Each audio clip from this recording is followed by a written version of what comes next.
और दिनांक 17 और 18 की रात में दो चोरों के द्वारा थावे भवानी के मंदिर में मुकुट, हार और कुछ और अन्य आभूषणों की चोरी की गई थी।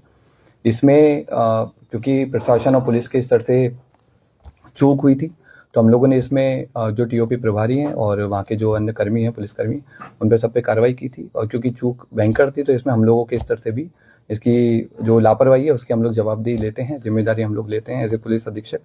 हम लोगों ने इसमें, क्योंकि घटना काफ़ी संवेदनशील थी, तो हम लोगों ने कई सारी एसआईटी बनाई गई थी और लगभग 12 के आसपास टीम्स अलग अलग बिंदुओं पे काम कर रही थी। कुछ स्थानीय लोगों पे, कुछ दूसरे जिलों के, दूसरे राज्यों के क्रिमिनल्स पे भी काम किया जा रहा था।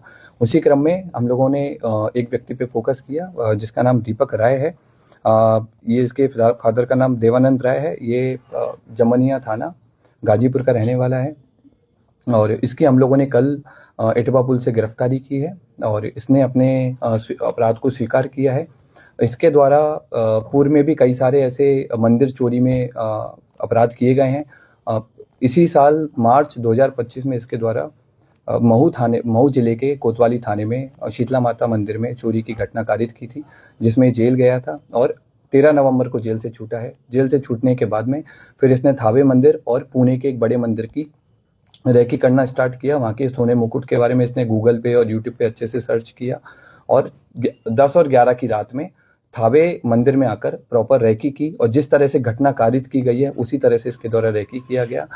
मंदिर के पीछे जो अंडर कंस्ट्रक्शन बिल्डिंग है उसमें चढ़ करके इसने देखा कि कैसे आना है, कैसे जाना है और किस तरह से पूरा प्लान करना है। ये उसने उस दिन पूरा स्ट्रेटजी बनाई और 17 तारीख की शाम को 5 बजे अपने घर से चलकर यहाँ पर थावे मंदिर में 11:45 के आसपास जिस तरह से रेकी की गई थी उसी तरह से इसके द्वारा घटना को कारित किया गया। कारित करने के बाद गांव के रास्ते से होकर पैठान पट्टी होकर के इसके द्वारा वापस अपने घर पे गया और अपने आभूषण को, जो अपना दूसरा साथी है, उसको इसने हैंडओवर कर दिया ताकि पुलिस अगर इसको पकड़े तो आभूषण नहीं मिले। कितने लोगों ने मिलकर चोरी की घटना? अभी तक की जो हमारा अनुसंधान हुआ है और इससे पूछताछ में अभी तक हम लोग 2 लोगों पे काम किए हैं और 2 लोगों की संलिप्तता पूर्णतः पाई गई है। इसमें दोनों लोग आइडेंटिफाई हो गए हैं।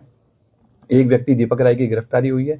उसके पास से हमको घटना में जो उस दिन घटना हुई थी उस वाला कटर हमने बरामद किया है, जो कपड़े पहने हुए थे वो बरामद किए हैं। फ़ोन बरामद किया है जिसमें उसके द्वारा थावे मंदिर के बारे में सर्च किया गया है और घटना कारित होने के बाद में भी उसने सोने की डिटेल PI 916 के बारे में पूरा उसने पढ़ा है।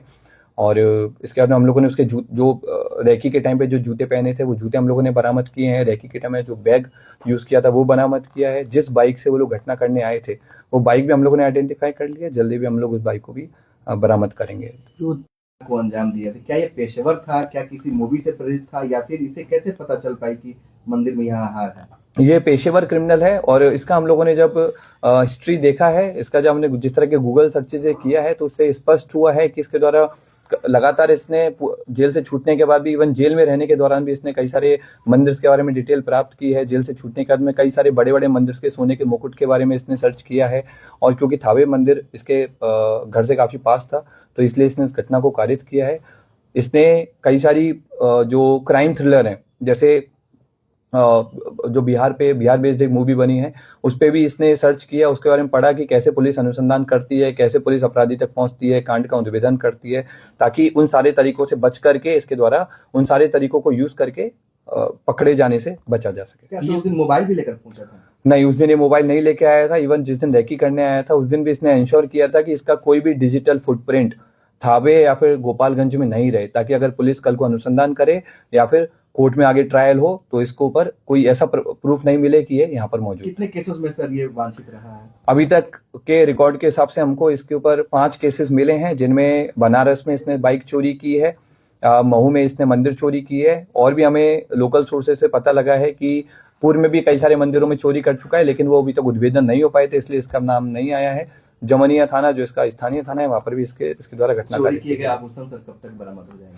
हम लोगों की जो टीम्स हैं अलग अलग जगह पर रेकी कर रही हैं आभूषण को लेकर के, और अनुमंडल पुलिस पदाधिकारी सदर के नेतृत्व में टीम और कई सारे इंस्पेक्टर्स के साथ मिलकर के टीम कैंप की हुई है जिले के बाहर और हम लोग की पूरी कोशिश है कि जितना जल्दी हो सके हम लोग आभूषण की बरामदगी करें। क्या ये कोई संगठित गिरोह काम करता है या फिर ऐसे ही अपने से खुद ये खुद अपने आप में एक संगठित गिरोह चलाता है, अलग अलग घटना के लिए अलग अलग लोगों को कन्विंस करता है जिनको पैसे की जरूरत रहती है और घटना को कारित करवाता है।